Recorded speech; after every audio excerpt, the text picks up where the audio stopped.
바랍니다. 우리에게 주신 하나님의 말씀 우리 함께 찾아보도록 하겠습니다.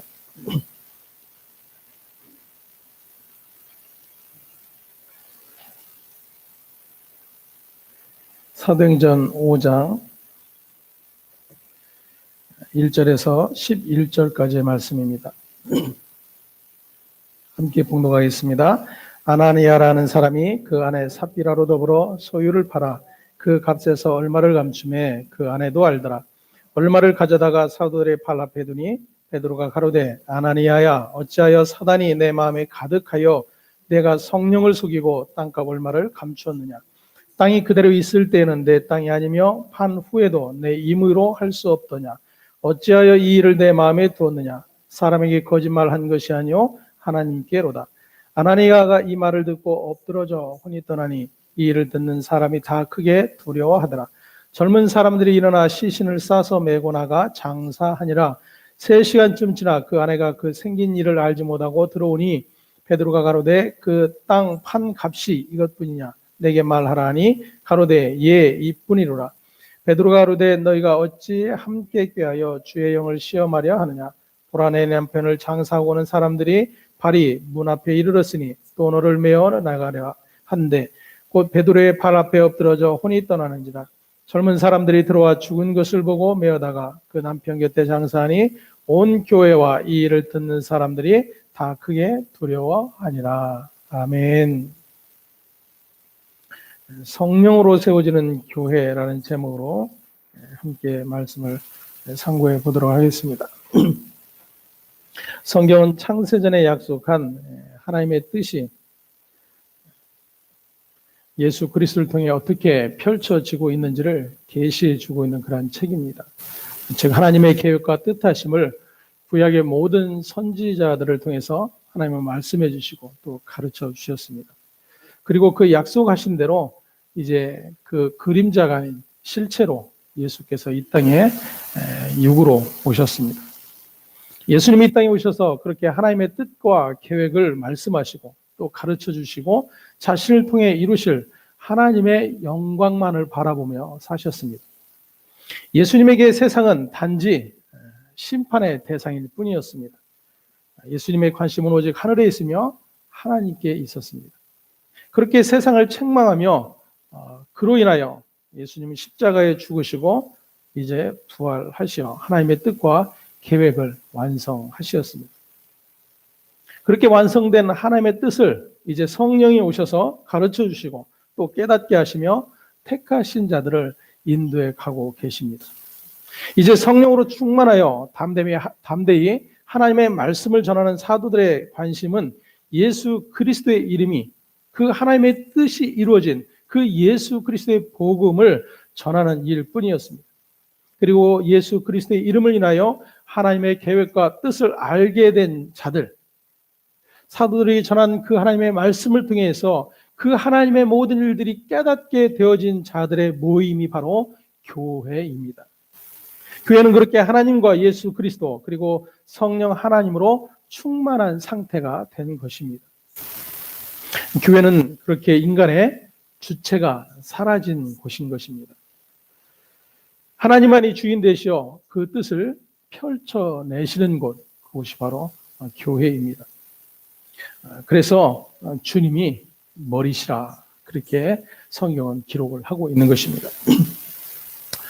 좀 더우시면 여러분들이 좀 이렇게 옷을 벗으시고 졸음이 오면 졸음을 이렇게 좀 쫓아내시면서 함께 말씀에 이제 집중할 수 있기를 바랍니다.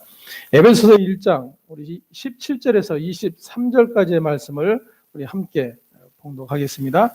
우리 주 예수 그리스도의 하나님 영광의 아버지께서 지혜와 계시의 영을 너희에게 주사 하나님을 알게 하시고 너희 마음의 눈을 밝히사 그의 부르심의 소망이 무엇이며 성도 안에서 그 기업의 영광의 풍성함이 무엇이며 그 힘의 위력으로 역사하심을 따라 믿는 우리에게 베푸신 능력의 지극히 크심이 어떠한 것을 너희로 알게 하시기를 구하노라. 그의 능력이 그리스도 안에서 역사하사 죽은 자들 가운데서 다시 살리시고 하늘에서 자기의 오른편에 앉히사 모든 통치와 권세와 능력과 주권과 이 세상뿐 아니라 오는 세상에 일컫는 모든 이름 위에 뛰어나게 하시고 또 만물 그의 발 아래 복종하게 하시고 그를 만물 위에 교회의 머리로 삼으셨느니라. 교회는 그의 몸이니 만물 안에서 만물을 충만하게 하시는 이의 충만함이니라. 아멘. 아멘. 이것이 지금 교회를 향한 사도 바울의 기도였습니다. 교회는 그리스도의 몸이며 머리 대신 그리스도로 충만한 상태가 바로 교회입니다. 오늘 본문은 그렇게 교회의 참된 모습이 무엇인지를 보여주고 있는 그런 내용입니다. 먼저 살펴볼 것은 우리가 일반적으로 성경을 해석할 때 발생하는 오류 중에 하나는 인간을 중심에 세워놓고 성경을 바라보고 성경을 해석하는 일들입니다. 때문에 성경의 약속이나 또 복의 내용들을 나를 중심으로 바라보고 해석하는 일들이 종종 벌어지는 것이죠. 때문에 믿음을 가지고 있다고 하면서도 그 믿음의 주체가 인간이 되어버리고 내가 되어버리는 경우들이 비일비재한 것을 보게 됩니다. 에베소 교회를 통해서 살펴본 것처럼 교회의 주체가 바로 하나님이라는 사실을 우리는 반드시 기억을 해야 합니다. 성경은 한마디로 예수 그리스도를 보여주는 책이지 교회를 보여주는 그러한 책이 아니라는 것입니다. 주님이 하신 말씀을 우리 한번 살펴봅니다. 요한복음 5장 39절에서 41절의 말씀입니다. 너희가 성경에서 영생을 얻는 줄을 생각하고 성경을 상고하거니와 이 성경이 곧 내게 대하여 증거하는 것이로다. 그러나 너희가 영생을 얻기 위하여 내게 오기를 원하지 아니하는도다. 나는 사람에게 영광을 취하지 아니하노라. 아멘. 예수님께서 예수님을 따르던 수많은 무리들을 향해서 하신 말씀입니다. 그들은 하나님과 상관없는 자들이 아니었고 하나님을 알고 하나님으로부터 택함을 받은 자들이었고 또 하나님의 뜻과 하나님의 계획이 무엇인지를 기록된 말씀을 통해서 전달받은 그런 사람들이었습니다. 이제 하나님이 주신 말씀, 성경을 통해서 그들은 영생을 얻는 줄을 생각하고 성경을 상고하였다 이렇게 기록하고 있습니다. 즉 성경을 통해서 영생을 얻는 길이 무엇인지를 그들은 찾고 배우고자 애를 썼다라는 거예요. 그런데 그들이 찾던 영생은 하나님이 그들에게 주시고자 하는 영생과는 다른 것이었어요. 만일 그들이 찾는 하나님을 통해서 얻고자 하는 그 영생이 하나님의 약속한 영생과 동일한 것이었다면 그들은 예수를 알아보아야 했다라는 거예요. 너희들은 지금 마땅히 나를 알아보아야 할 것이다. 주님이 그렇게 말씀하세요. 하지만 그들은 그 예수에게로 오지 아니하였다라는 것입니다. 그래서 41절에 주님이 이렇게 표현하십니다. 나는 사람에게 영광을 취하지 아니하노라. 그렇다면 지금 하나님이 주신 그 말씀, 성경을 통해서 영생을 얻고자 그 성경을 부전히 연구하고 배우고 실천하는 그 사람들은 결국 그것을 통해서 어떤 영광을 취하기를 원하는 거예요? 자신의 영광을 취하기를 원하는 것이었다. 하나님의 영광과는 전혀 다른 것이었다라고 주님이 말씀하세요. 오늘 저와 여러분은 이 같은 주님의 말씀에 귀를 기울여야 하는 자들입니다. 주님의 말씀의 대상인 그들처럼 동일하게 하나님이 취하고자 하는 그 영광을 구하는 자 아니면 사람들의 영광을 구하는 자인가? 그래서 우리는 날마다 하나님의 거룩한 말씀을 통해서 마치 거울을 보는 것처럼 우리 자신을 들여다보는 것입니다. 우리는 스스로 우리를 들여다볼 수 없는 그런 존재예요.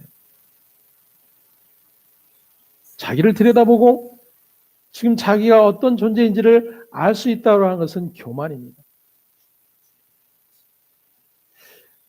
나의 나됨, 나의 이 죄된 존재를 확인할 방법은 오직 하나님의 말씀의 거울밖에 없어요.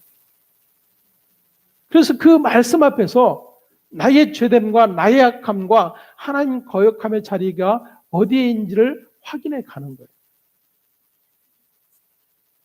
사도행전 역시도 교회의 주인은 누구인지를 보여주고 있습니다. 본문에 나오는 아나니아와 삽비라 부부의 죽임당한 이야기도 이러한 관점에서 해석하고 이해해야 합니다. 아마 이 본문을 통해서 우리는 많은 정보들을 가지고 있습니다. 하나님 앞에 구별된 헌금을 드려야 하는 이야기. 아니면 헌금은 정직하게 드려야 한다는 이야기. 그리고 그러한 것들을 주의 종에게 갖다 드려야 한다는 이야기. 수많은 그런 정보들을 가지고 있을 것입니다. 때문에 이 본문을 우리가 대하면서 우리는 그 같은 미리 습득된 그러한 정보들로 인해서 여전히 하나님이 우리에게 주시고자 하는 그 말씀의 뜻이 무엇인가를 이해하려고 하는데 어려움이 있게 되는 거예요.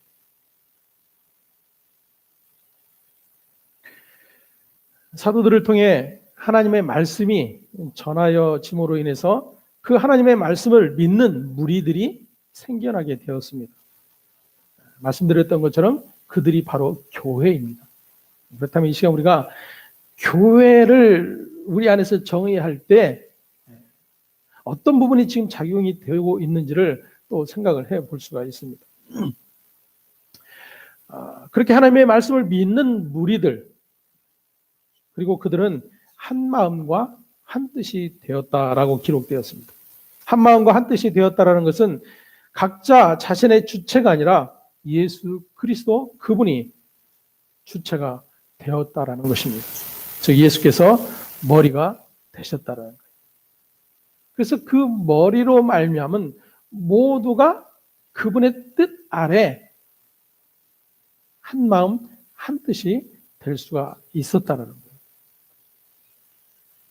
그리고 그렇게 나타난 현상 중에 하나가 모든 물건을 서로 통용하고 자기의 재물을 조금이라도 제 것이라고 주장하는 자가 없게 되었다는 것입니다.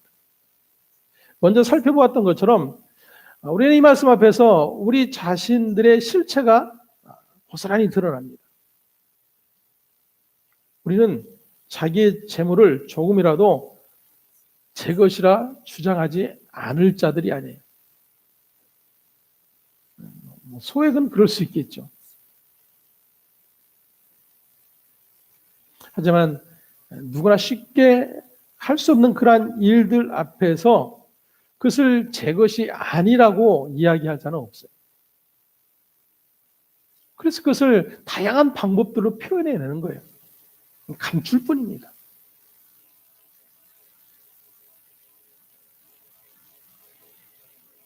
특히 요셉이라고 하는 그 사람이 밭을 팔아서 그 값을 사도들의 발 앞에 두었다라고 기록을 하고 있습니다. 이 말씀은 자기의 재산을 팔아서 가난한 자들과 나눌 때에 자기의 임의대로 한 것이 아니라 교회의 사도들에게 맡겨서 말씀대로 행하게 하였다라는 거예요. 그 일로 인해서 사도들이 요셉을 바나바라 그렇게 별명을 지어주었습니다. 위로자, 권위자라는 그런 뜻을 가지고 있습니다. 요셉이라고 하는 사람이 자기의 밭을 팔아서 사도들에게 주고 그 사도들이 그것으로 인해서 교회의 핍절한 사람들을 위해서 쓰게 되어짐으로 온 교회가 힘을 얻고 생동감을 얻고 또 주님의 은혜에 감사하게 되는 일들이 일어나게 되었습니다. 4장 33절의 말씀 함께 봉독합니다. 사도들이 큰 권능으로 주 예수의 부활을 증거하니 무리가 큰 은혜를 얻어. 우리가 주의해야 할 것은 바나바의 물질적인 도움으로 인해서 교회가 힘을 얻고 위로가 되었다라는 것에 초점이 맞춰져서는 안 돼요. 그러면 우리는 마땅히 어떤 일들을 해야 되겠어요? 바나바처럼 내 것을, 내 소유를 팔아 가난한 자들에게 나눠주는 일이 하나님의 뜻이 되어지고 그것을 하나님이 기뻐하시는 일이 되어지는 거예요. 그렇지 않겠습니까? 그럼 여기 한번 이 안에 있는 우리 모두가 그럴 수 있는 사람이 과연 얼마나 될까? 그렇다면 저와 여러분은 믿음이 있는 자예요? 믿음이 없는 자가 되어버리는 것이죠.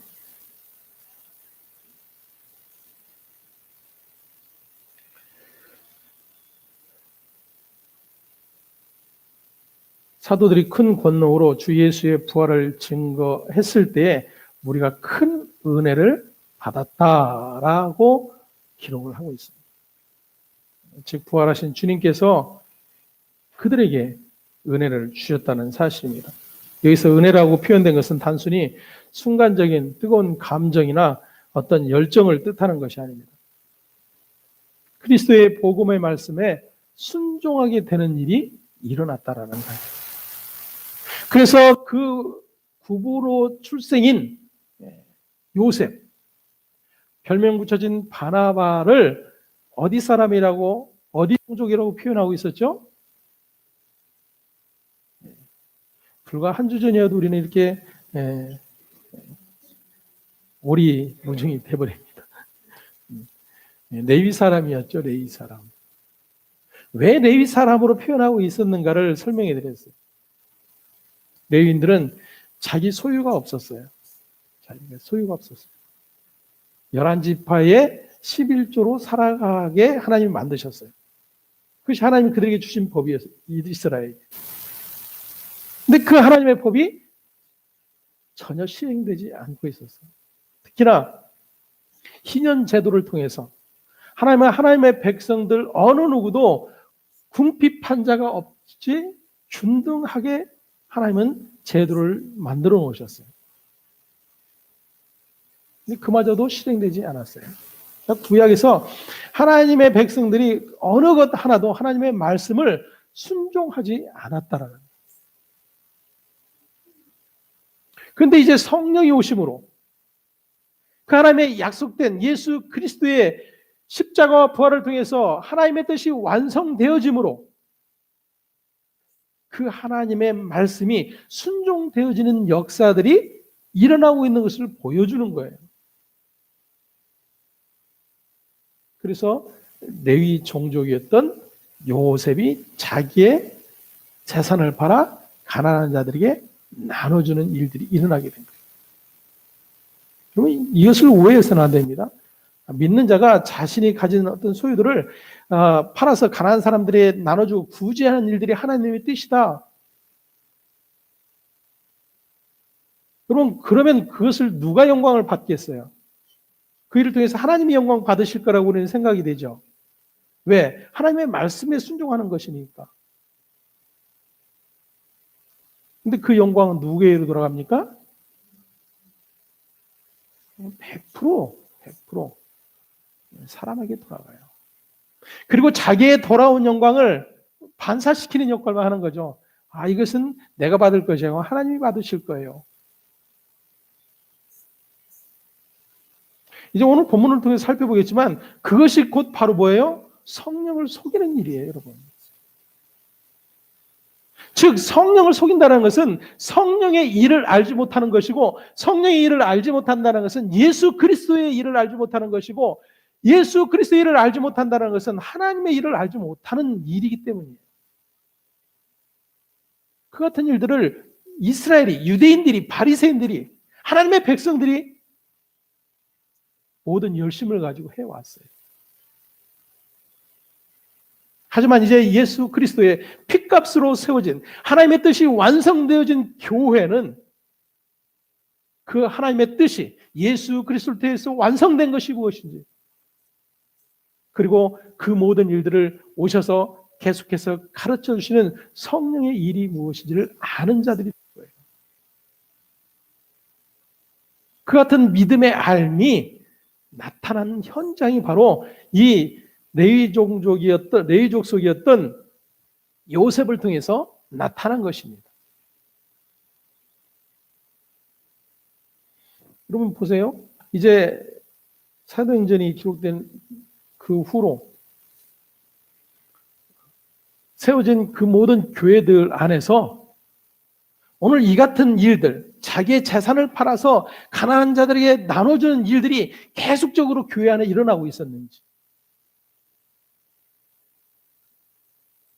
참 다행이죠. 그죠? 참 다행이에요. 그 일이 계속되었다라면 저와 여러분은 어떻게 해야 돼요? 믿음을 지키든지 아니면 불신앙의 자리로 가든지, 즉 내 소유를 다 팔아서 가난한 사람들을 구제하든지 아니면 교회를 떠나 예수를 믿지 않든지. 근데 우리는 이 말씀을 가지고 그렇게 이제 하나님께 드리고 드림으로 해서 복받고 또 드림으로 해서 드릴 때에 처음 가졌던 그 마음을 바꾸어 아깝게 여기고 그러면 하나님께서 벌하신다, 치신다. 이런 내용들로 오해를 하게 되는 것이죠. 복음의 말씀에 순종하며 살게 된 그 상태는 하나님의 나라의 원리와 방법대로 살게 되었다라는 것을 이제 그 요셉을 통해서 보여주고 있는 것입니다. 하나님의 말씀이 순종되어지는 회복이 일어난 것입니다. 이것이 성령이 오셔서 행하시는 일이었습니다. 예수께서 순종해 놓으신 그 일에 하나 되는 일이 일어나게 되는 거예요. 물론 우리는 성령께서 우리에게 강권하실 때, 우리에게 감동하실 때 우리는 그 일을 거역할 수 없는 존재예요. 그러면 이 점을 분명하게 기억해 두셔야 됩니다. 내가 어떤 일들을 바라보며 내 마음의 감동으로 내 어떤 열심과 열정으로 어떤 일들을 우리는 할 수가 있어요. 특히나 교회 안에서. 하지만 하나님은 하나님의 뜻과 하나님의 계획과 하나님의 필요에 따라서 우리를 성령으로 감동하실 때가 있어요. 바로 이 레위 사람 요셉이 그러한 케이스입니다. 그래서 그로 하여금 하나님의 말씀에 순종되어짐이 무엇인지를 교회에게 드러내고 있는 거예요. 어쩌면 저와 여러분에도 하나님은 그렇게 성령을 통해서 강권하실 그럴 때가 있을 수도 있습니다. 그때는 우리는 내가 거역하고 싶어도 거역할 수가 없어요, 여러분. 이 아나니아와 삽비라처럼 아까워서 자기 것을 얼마를 감춰둘 수 있는 상황이 되지를 않아요. 그게 성령께서 하시는 일이에요. 그리고 그게 그 말씀에 순종되어지는 그러한 상태가 되는 것입니다. 이것을 그냥 보편화시키고 믿음의 일로 연결시키고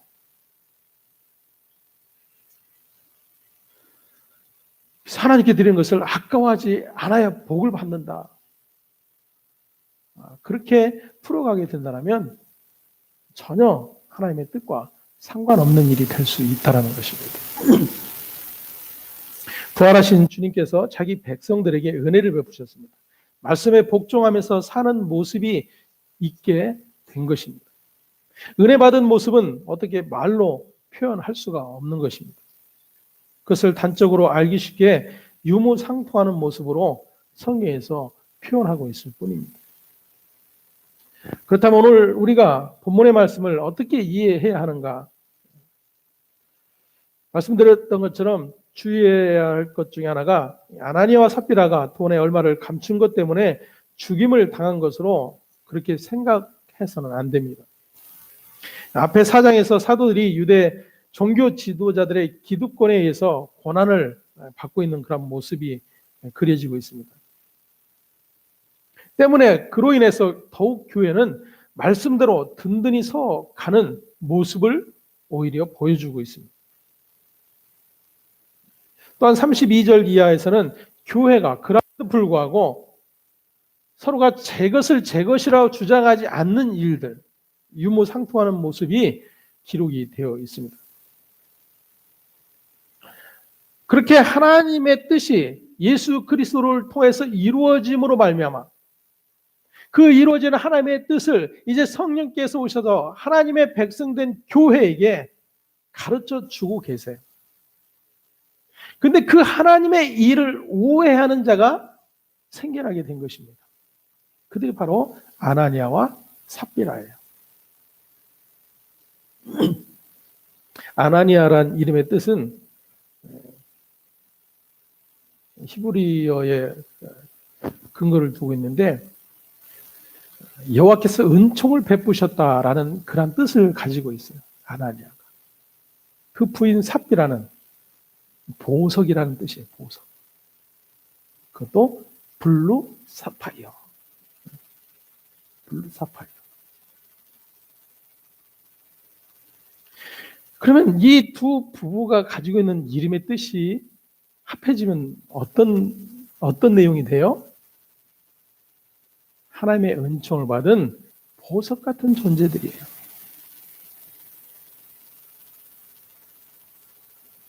이게 하나님의 백성이죠. 이게 참된 교회의 모습이에요. 그럼에도 그들은 전혀 이름값을 하지 못합니다. 하나님의 은혜가 무엇인지를 그들은 오해하고 있어요.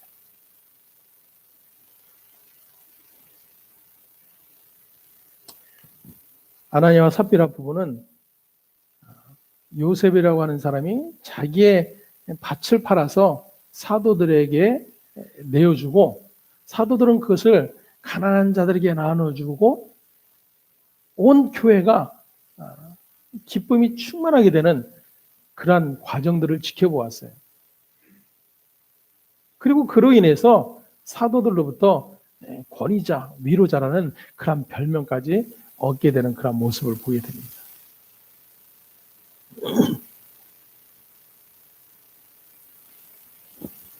그렇게 재산을 팔아서 사도들에게 갖다 바치니까 사람들에게 칭송도 받고 교회에서 하나님의 은혜를 받은 모습을 자랑하게 되는 것처럼 보여지게 된 것입니다.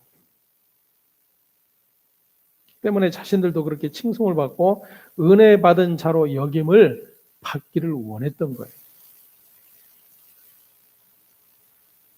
그럼 이것이 바로 성령을 속이는 일이었다 그래요. 베드로가 그에게 이야기하죠. 사단이 내 마음에 가득하여. 사단이 내 마음에 가득하여. 무엇을 속이고? 성령을 속이고. 그럼 사단적 존재가 지금 무엇인가를 알 수가 있어요. 온전히 헌금하지 않는 것이 사단적 존재가 아니에요. 지금 하나님의 뜻에 의해서 하나님의 뜻이 이루어진 그 모든 일들을 지금 자신의 영광으로 끌어들이고자 했던 이들의 생각이 뭐예요? 사단적 속성인 거예요.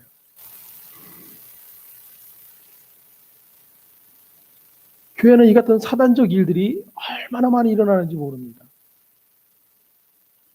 그리고 그들을 칭찬해주고 그들을 북돋아주고 그들을 자랑스럽게 만들어줘요.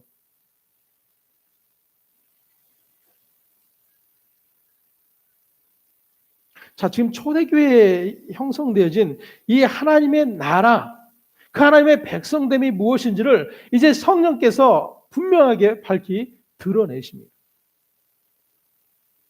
여러분 생각해 보십시오. 자기의 밭을 팔아서 헌금을 했어요. 귀한 일이에요, 아니에요?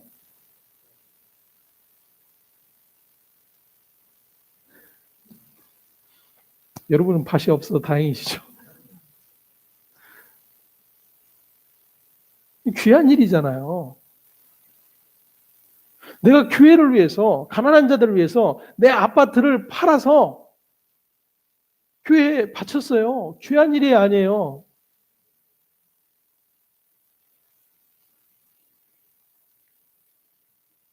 근데 3억을 받았는데 3억 다 내려니까 아까워. 내 살 궁리도 해야 되고. 그래서 1억 빼놓고 2억만 헌금했어요. 귀해요, 안 귀해요? 욕할 수 있어요?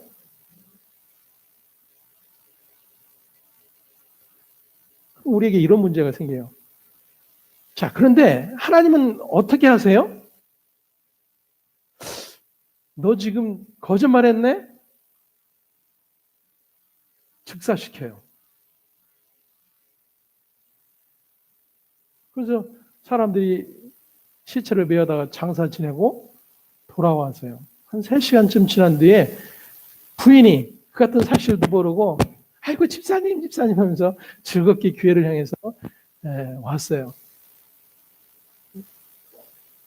밭을 팔아서 그렇게 고액을 헌금했으니까 얼마나 기쁘겠어요. 자랑스럽고. 베드로가 또 확인합니다. 그 땅 판 값이 이것뿐이냐? 뭐라고 대답해요? 예.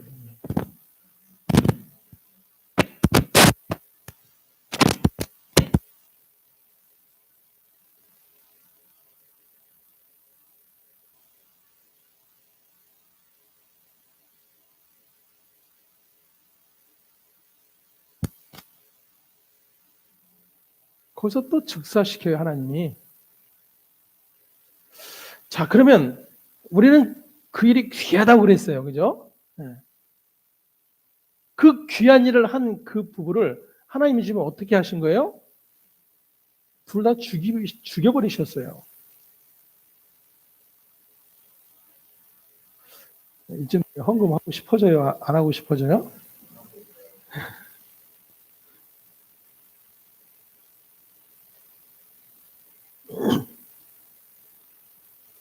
하나님께 드렸고 교회에 드렸는데 왜 얼마를 감추어뒀는지 내용은 없어요. 그죠? 자기 사역공리를 위해서 아니면 전세를 얻으려고 그랬는지는 모르겠어요. 근데 그게 죽을 만큼의 죄입니까? 그것도 부부가 다. 그러면 성경이 그렇게 기록하고 있는데, 자, 그렇게 하나님께 드려진 헌금, 교회에 바쳐지는 헌금, 거기에 정직해야 한다라고 그렇게 기준이 되어지면, 여기 지금 앉아있을 분 계신가요? 네?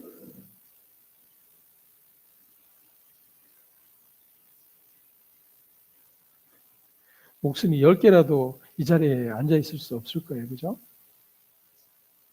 하나님께서 그러면 왜 지금 이 같은 일을 행하고 계신가 하는 거예요.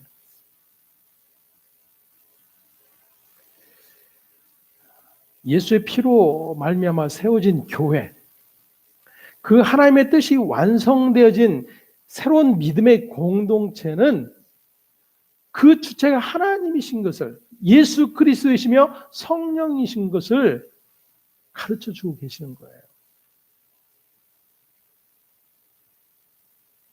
교회 주체는 어느 사람이 될 수가 없어요. 능력 있는 목회자도 될 수 없고 돈 많은 장로도 될 수 없고,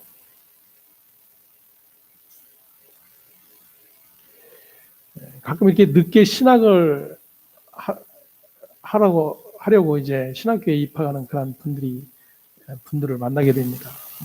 저 같은 경우도 이제 늦게 신학을 했고, 그래서 제 동기들도 저보다 젊은 사람들이 그렇게 많지는 않아요. 그분들의 이제 이력을 보면 쟁쟁한 분들이 꽤 많아요. 심지어는 교수인분도 있고, 사업을 하다가 오신 분도 있고, 여전히 사업을 같이 병행하는 분도 있고, 그분들 중에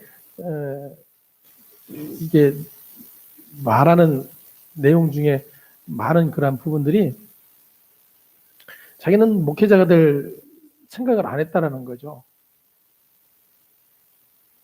열심히 돈 벌어서 열심히 정직하게 사업해서 교회를 돕고 교회를 세우는 그런 장로 역할을 하고 싶어서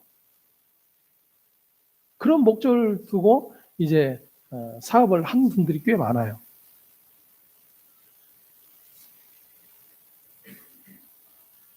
교회요, 안 교회요? 여러분 그런 목적 가지고 살아가시는 분 계세요? 우리는 그러한 일들을 귀하게 여겨줘요. 그래서 그런 일을 하려고 하는 거예요. 그것이 하나님께도 영광이 되어지고 사람들에게도 기쁨이 되어지기 때문에.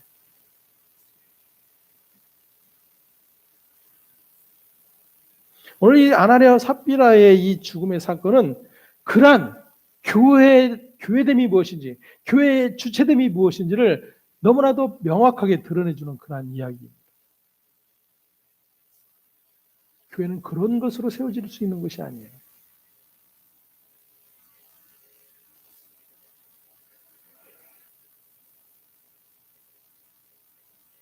제가 어느 목사님 댁에 갔는데 화장실에 잠깐 들어갔는데 이제 그 옆에 이제 성경책도 있고 신앙 서적도 있고 그러더라고요.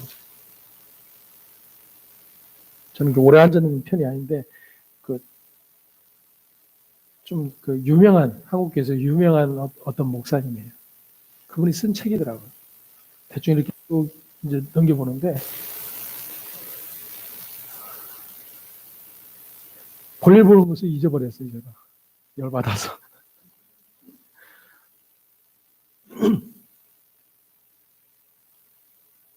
머리를 해서라도 빚을 내서라도 예배당을 지어라 그래요. 그러면 사람은 모여들고 하나님이 채우신대요. 하나님이 갚아주신대요. 그분은 지금도 유명한 부흥사로 활동을 하고 있어요.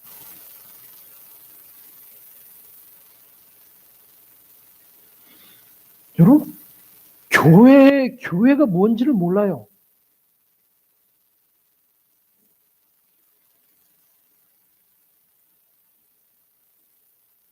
여러분, 이 건물이 교회 아니잖아요. 그래도 우리는 보여지는 교회에 대한 애착을 참 많이 가지고 있습니다.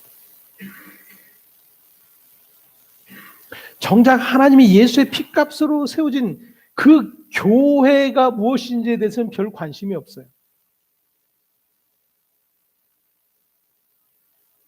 어떻게 하면 교회가 성장하고 교인이 많아지고 그래서 내가 다니는 교회를 자랑할 수 있는 그런 교회가 되어지길 원하고 그리고 그 일에 얼마나 많은 헌신자들이 생기는지 그런 것들로 자랑거리와 근거를 삼아요.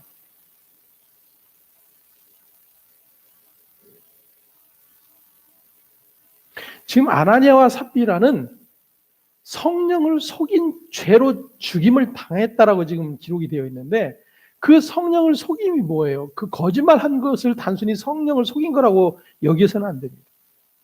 말씀드린 것처럼 그러면 저와 여러분은 어디다 갖다 끼워 맞춰도 살아있는 게 기적인 자들이에요. 여기 앉아있는 게 기적인 자들이고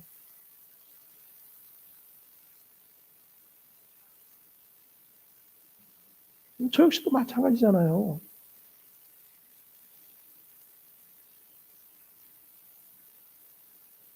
교회는 철저히 성령에 의해 다스려지고 이끌려지는 곳임을 믿어야 합니다. 절대적으로 사람이 주체가 될 수 없는 그런 곳입니다.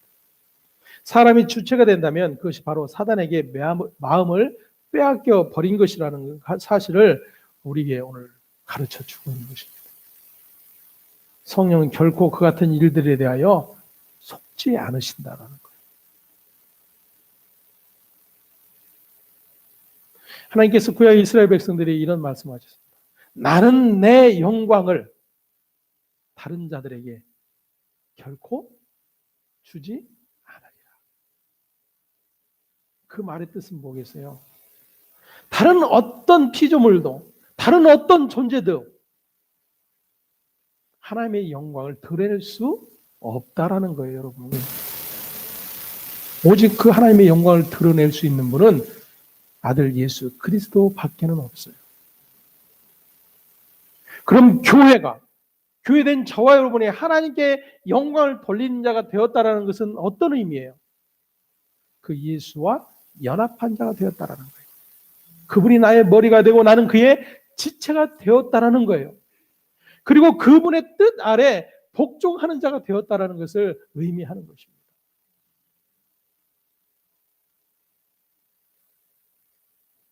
하지만 사단은 그 같은 영광을 누구의 영광으로 바꿔버리는 거예요?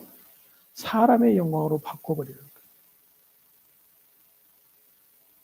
그 즐거움의 자리, 즉 그 기쁨의 자리로 계속해서 우리를 이끌어가는 거예요.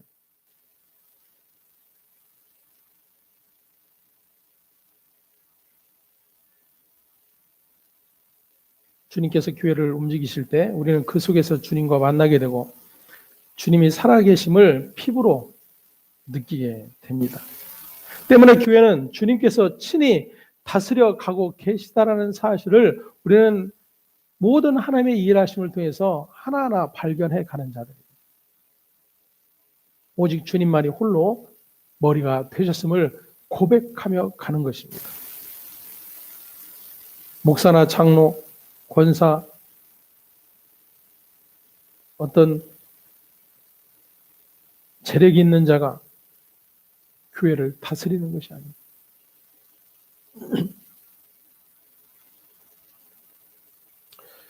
어느 목사님이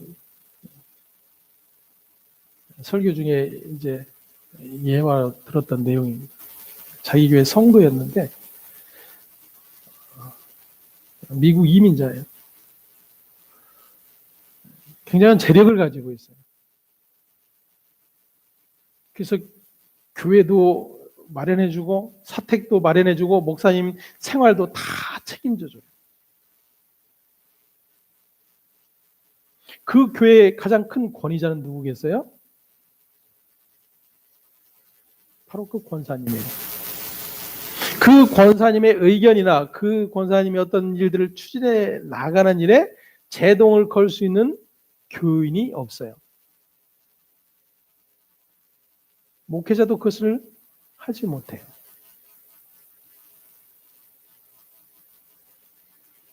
근데 이 목사님이 그런 것에 대해서 하나님의 말씀으로 정직하게 드러내셨어요. 그게 무슨 일인지. 지금 이 아나니아 삽배를 통해서 드러내시는 하나님의 일하심처럼 사단적 일이 무엇인지가 바로 그 권사님을 통해서 어떻게 나타나고 있는지를 권면해 준 거예요. 어떤 일이 일어났을 것 같으세요?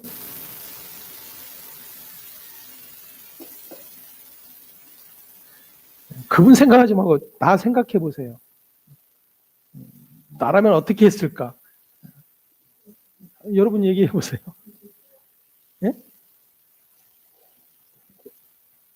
아멘. 그러면서 기쁨으로 여전히 그렇게 섬기셨을 것 같으세요? 사실은 그게 교회이죠. 그게 교회. 근데 이분이 교회 보증금도 빼고 사택 보증금도 빼고 목사 생활비 책임져 준 것도 끊어버렸어요. 너 나 아니면 어디 할 수 있는지 해봐라 그거죠. 그리고 그분은 그 교회를 떠났습니다. 그리고 오랜 후에 그분이 모든 것을 다 잃어버리게 되었어요. 그때야 그 권사님이 그 목사님이 하셨던 그 말씀이 생각나기 시작한 거예요. 그리고 그 말씀을 통해서 지금 자기가 어떤 상태였는지가 보여지기 시작한 거예요.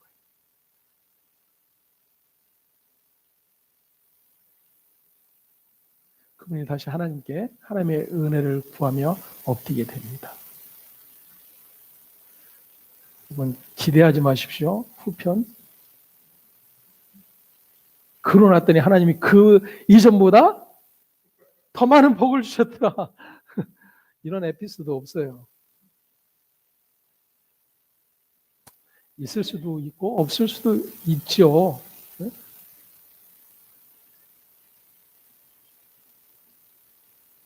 중요한 게 뭐예요? 그 하나님의 뜻이 무엇인지를 알게 되었다라는 거예요. 여러분, 그게 성도의 복이에요. 그게 성도에게 있어서 복의 자리예요, 여러분. 그래서 세상의 복과 다른 거예요. 아나니아 삽비라는 그렇게 자신의 어떤 주체됨을 여전히 드러내어 자랑하고 싶었던 거예요. 근데 사실 그 아나니아와 삽비라 안에 저와 여러분이 다 들어있다는 거 아세요? 그게 하나님을 밀어내고 아담 되어진 그 아담의 모든 후손된 저와 여러분의 자리예요.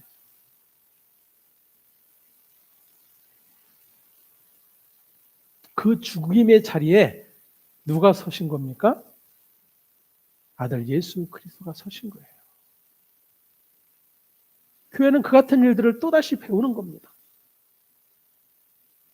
하나님이 세우신 하나님의 아들 그 핏값으로 세워진 교회의 순결함이 무엇인지, 그 교회됨이 무엇인지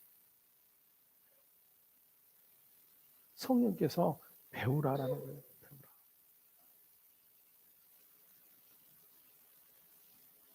때문에 교회는 고개 숙이고 겸손하게 와야 하는 장소입니다.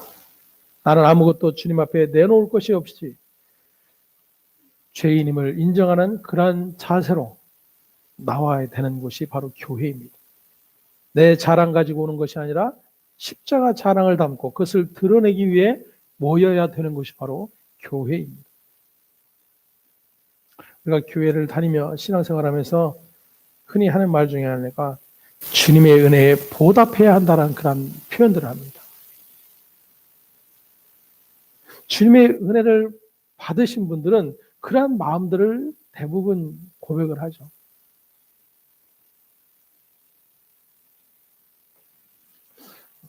귀한 것 같지만 주님을 모르는 것일 수 있다는 것을 알아야 돼요. 여러분, 은혜라는 것이 뭐예요? 은혜. 값없이 받은 선물이다 그러잖아요. 받을 자격이 없는 자가 그냥 주는 자에서 받게 된 것, 그것을 은혜라고 그러잖아요. 근데 특히 우리 정세는 은혜 갚는 것을 미덕으로 여기죠. 은혜 갚는 것. 누구에게 신세 지는 것을 힘들어하는 것.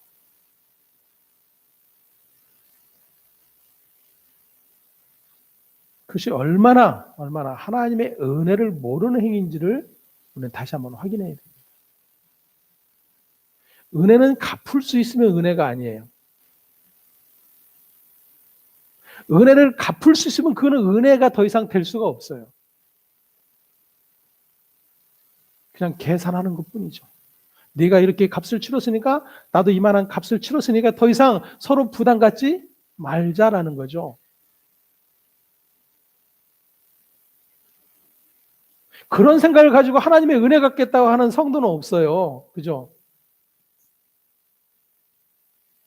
하지만 그 은혜 갚겠다라고 하는 그 마음 안에 감춰진 나의 모습을 볼 수 있어야 한다는 거죠.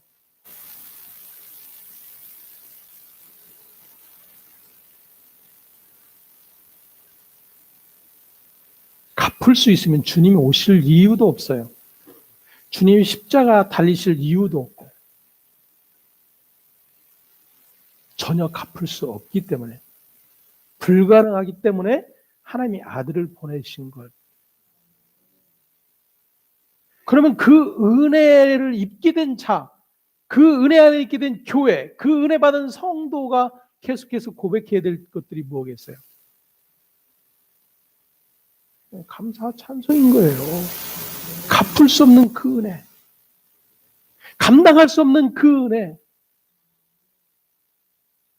도저히 나에게서는 털 것만큼도 내놓을 수 없는 그 은혜.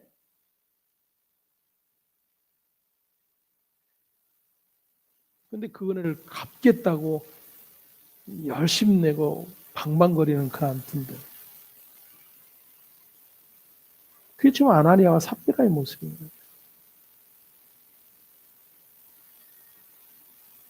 하나님은 결코 그러한 것을 속지 않으십니다.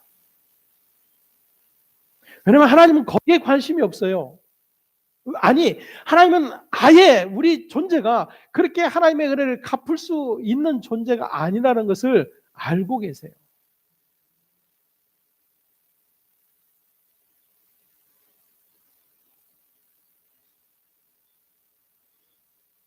사람끼리는 은혜 갚기 위한 일들을 해야 되죠. 뻔뻔스럽게 그냥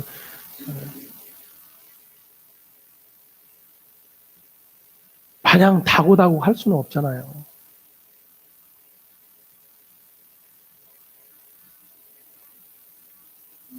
하지만 신앙은 그런 게 아니에요. 그저 하나님께 뭐 돈 얼마를 드리고 아니면 내가 귀하게 여긴 어떤 것들을 내어놓으며 하나님의 은혜를 받았기 때문에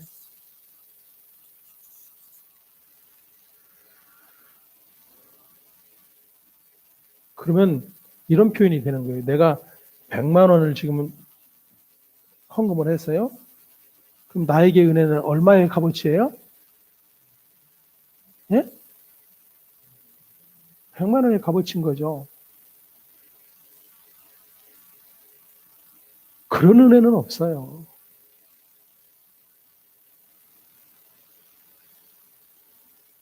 그럼 나에게 주님이 전부이고 하나님의 은혜가 전부다라고 한다면 어떻게 해야 돼요?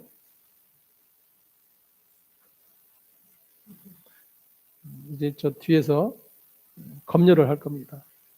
나가실 때 모든 소지품들을 다 내놓고 나가셔야 될 거예요. 속으로 다행이다 하시는 분, 오늘 지갑 빼놓고 왔는데 잘 됐네.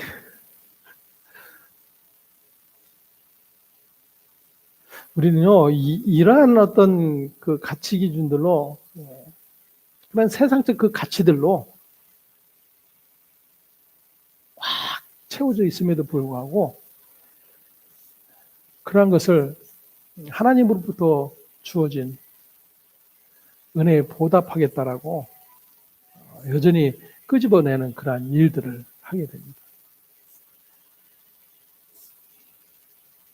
잠깐 말씀드렸던 것처럼 성령께서 하나님께서 뜻하시고 계획하신 일들 가운데 하나님이 필요하시다고 한다면 우리는 거부할 수 없어요. 내 전부라도 아니면 내 인생 전체라도 우리는 내어 드릴 수밖에 없어요. 왜? 이미 예수 그리스도께서 그 완전한 순종을 이루어 놓으셨기 때문이에요. 그리고 이루어오신 그 순종의 자리로 하나님은 당신의 백성을 필요에 따라서 그 자리로 끌어내시기 때문에 완성이 될 수밖에 없는 거예요. 그리고 그 상태에서는 그 존재의 어떤 자랑도 나올 수가 없어요. 오직 예수 그리스도, 그분의 은혜와 그분으로부터 주어진 그 모든 일들에 감사할 뿐인 거예요. 그럼 우리 안에 지금 사단적 존재가 무엇인지, 성령을 속이는 일들이 무엇인지가 조금 이제 보여지기 시작할 것입니다. 교회는 인간의 돈으로 만들어지고 세워지는 것이 아니라 처음부터 끝까지 성령께서 죄인들을 감동시키시고 부르셔서 이루는 것인 것을 기억해야 합니다.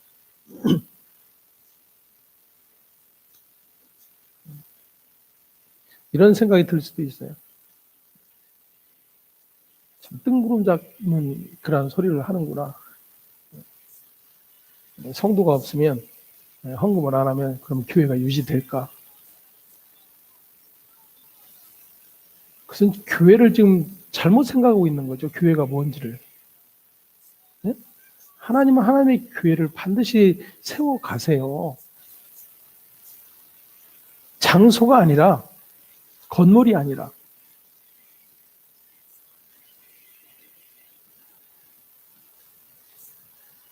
비록 월세를 내고 있어도, 아니면 이러한 건물을 임대할 수 있는 그러한 상황에 있어도 주님의 교회는 주님이 세워가세요.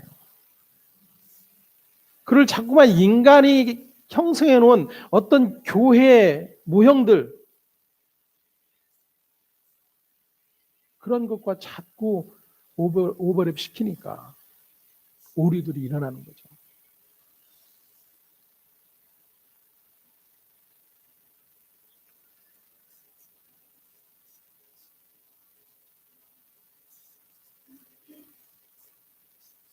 제가 신학교 다니면서 공부하면서 교수님에게 배웠던 것 중에 하나가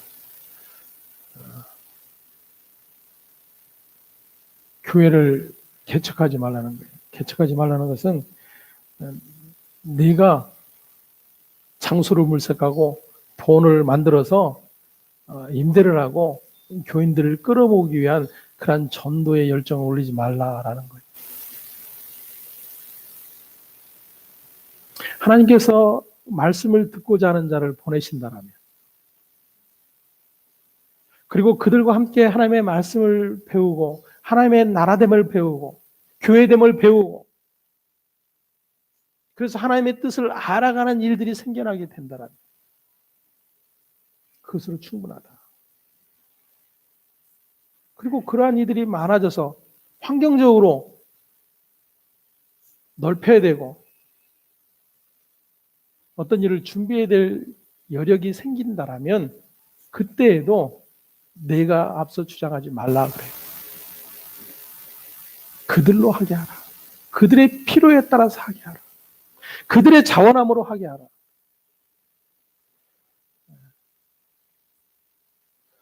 참 공감이 되는 그러한 말씀이었어요. 저도 거기에 가치를 아직까지는 두고 있는 사람입니다.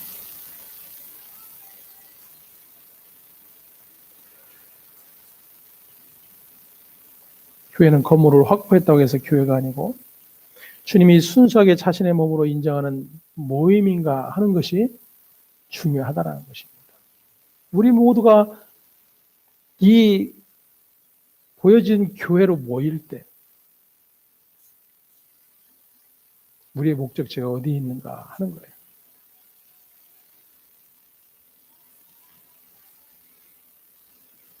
주님은 주님의 교회를 친히 세워 가십니다.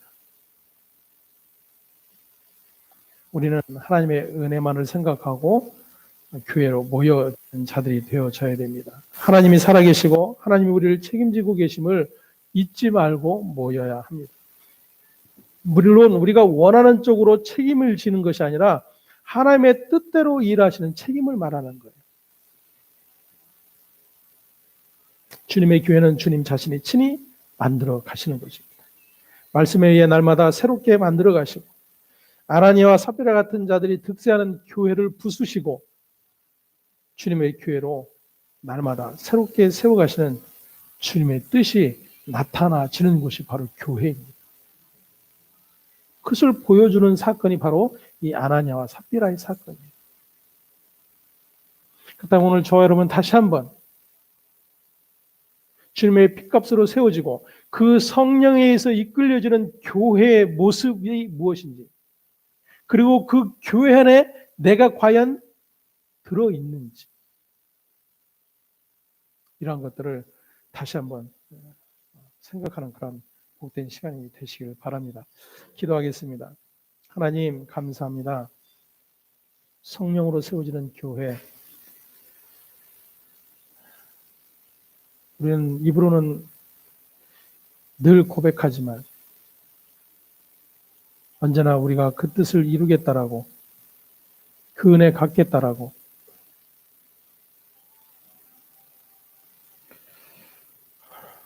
여전히 보답하겠다라고 열심을 다해 그렇게 예배의 자리에 나아가며 하나님을 찬송하는 그러한 일들이 우리 안에 있었음을 고백합니다. 성령은 결코 속지 않는다라는 사실을 다시 한번 기억하게 하시고, 주님이 하신 말씀대로 아버지의 뜻대로 행하는 자라야 천국에 들어가리라 라고 말씀하신 주님의 뜻을 분별해낼 수 있는 그런 복된 이들 되어지기를 간구합니다. 하나님 오늘도 그렇게 불려진 자리에서 하나님의 은혜됨이 무엇인지, 그 은혜 앞에 서 있는 우리의 존재됨이 무엇인지 또다시 거울을 들여다보는 것처럼 말씀을 통해서 들여다보는 자가 되게 하시고, 참으로 우리의 그 죄됨의 자리에서 친히 오셔서 십자가의 모든 고난과 그 죽음을 통해서 영광으로 이루어내신 하나님의 뜻을 다시 한번 깨닫는 복된 일들이 일어나도록 은총을 하여 주시옵소서. 감사하고 우리 주 예수 그리스도의 이름으로 기도합니다. 아멘.